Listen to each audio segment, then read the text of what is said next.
ایک خاص قسم کے حروف ہے جن کو حروف علت کہتے ہیں۔ حروف حرف کی جمع ہے، علت اس کا معنی ہوتا ہے کمزوری۔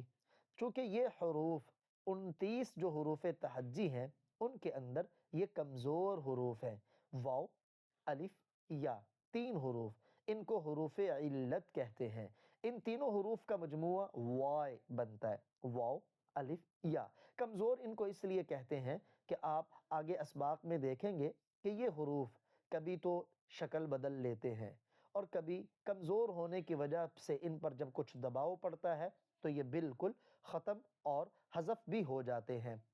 حروف علت کے علاوہ باقی جو 26 حروف ہیں ان کو حروف صحیحہ کہتے ہیں، یعنی واو، الف، یا۔